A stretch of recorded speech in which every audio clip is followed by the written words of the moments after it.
Well, hello. My name's Doug Winter. I'm a farmer in Southern Illinois. I am a member of the board of directors on USEC. I am currently serving as vice chairman. And I'm also one of the Illinois directors on the United Soybean Board. I'm a fifth generation farmer. My great-great-grandfather started farming a lot of this ground in 1869. I currently operate about a 3,200 acre operation, which is about 1,300 hectares. We grow about 45% corn on a normal year, 45% soybeans, and about 10% soft red winter wheat. And we grow commercial and seed soybeans. We grow white and yellow corn. And in addition to the wheat, and this year we are growing a bit of grain sorghum. My wife Nancy is a certified public accountant, and we have two grown children, Sharice, who is in Daytona, Florida, and our son Neil, who's in Greenville, South Carolina. When I got out of high school, I really thought that I would never come back to the farm. That was kind of the last place that I thought I wanted to be. I started college as a pre-med major. After a couple of years of college, I began to realize that I really had enjoyed farming, and I ended up getting my 4-year degree out of Southern Illinois University at Carbondale in agricultural economics. Came back to the farm in 1977, started farming with my father, and we farmed until 1990 when Dad retired. Farmed a couple of years on my own and then farmed with my brother from 1992 until about 2016 when he retired and I took over all of the family ground at that time. I think one of the major reasons I got into farming was I began to realize I had a great love for growing things. I liked the concept that I was growing a food supply for people globally, not just in the United States or in my local area. And I looked to be able to, on most years, make a good profit at this. So it made a good living and a good quality and level of living for myself and my family. I've enjoyed my years in farming. It's had its ups and downs, but I can't think of any other lifestyle that I would enjoy more than my dedication to agriculture. As of Monday, national planting progress in the United States was about 93% planted on corn and about 75% planted on soybeans. Now, in my particular area of Illinois, Indiana, Kentucky, Missouri, we are more around the area of 95% planted on corn and probably about 70% planted on soybeans. My personal operation, we're done with corn, but we still like about 50% of our soybeans.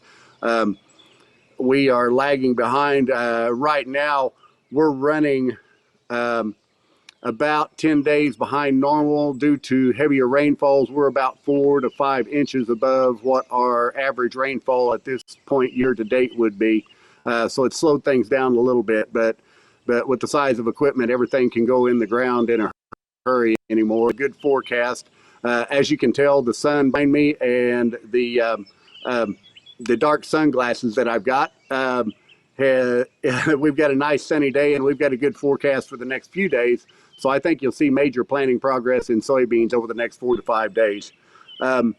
My particular mix on the farm has changed up a little bit this year. I am going to be about 50% soybeans, maybe a little over that, about 40% corn, about 5% grain sorghum, and about 5% soft red winter wheat. Just for economics, we've changed up the mix of what we're planting this year. There seems to be a little more profitability or substantially more profitability in soybeans this year than what there is corn at this current time. But other than that, things are looking good. The crops are up and growing well, what's been planted. They have had a few spots, but those have kind of corrected themselves. We've had some wet holes, things like that, but all that has done a very good job. I think the outlook in soybeans look excellent. So I'm thinking that our soybean crop is off to a really good start with the genetics that we've got that we plant in the field. I think that we should have an excellent crop this year. If our growing season will kind of agree with us and Mother Nature will agree with us over the next couple of months, I think we've got the potential for an excellent soybean crop in the U.S. this year. Farmers in the U.S., and in my part of the country particularly, have made a long-term commitment to our international customers. We value the relationship that we have with each and every one of you. We value that conversation that you're willing to have with us, and so we find out more what you need in your products and what you have that we can do to improve the product that we're getting to you. We want you to know that we have a long-term commitment to sustainability.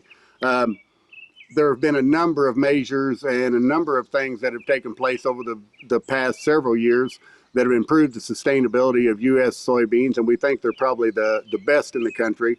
There's been a long-term commitment to land improvement, conservation work that improves the water quality of the water runoff on the farms that we farm.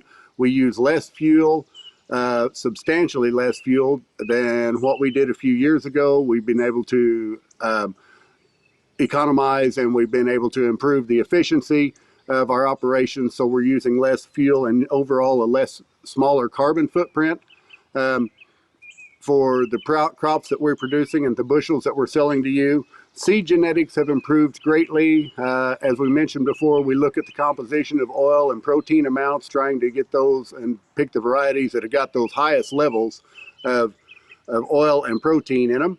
And we look at those every year when we make our seed selections, and we try to adjust if we see improvements that have come into those particular varieties.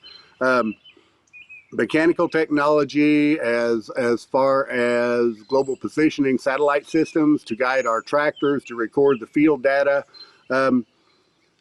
Variable rate technology and fertilizer application, being able to spread exactly the amount of fertilizer that the crop needs on that particular acre or that particular hectare of the field. We don't use as much commercial fertilizers. We found it's greatly improved our efficiency and our cost of fertilization. We're using less product to get the same yields. And one of the new technologies that's come up that we're using more and more has been drone scouting.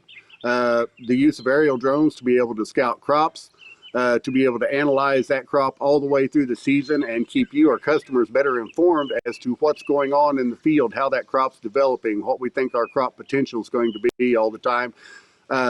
All helps to keep you updated, so you are better to make, you're better enabled to make decisions that are going to affect your business as well as going to affect our business.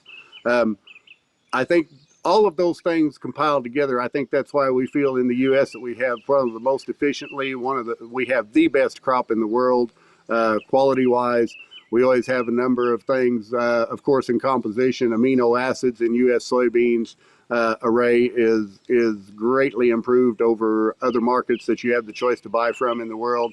We've worked on that. So we think all of those things together tie into the long-term commitment that farmers have made to provide you with the best product that you can possibly buy in our soybean market. Well, in closing, most of all, I'd like to say thank you. Thank you for your business. Thank you for your friendship. Thank you for the relationship that we have in being able to communicate to each other. While I would prefer to be doing this in a face-to-face conference due to the conditions in the world right now, I am very thankful that we've got the technology to be able to do this virtually, and I look forward back to the day when we can talk to each other face to face. But until then, my contact information is provided. If at any time you've got a question, feel free to email me, and I will do my best to get an answer back to you very shortly. If you've got questions about the crop, about conditions, that sort of thing, I'm always open to having that conversation with you and trying to keep you informed as to what's going on the production end of things from where I'm at. But once again, thank you for attending today. Thank you for your participation in this conference, and we hope that you really get something valuable out of it.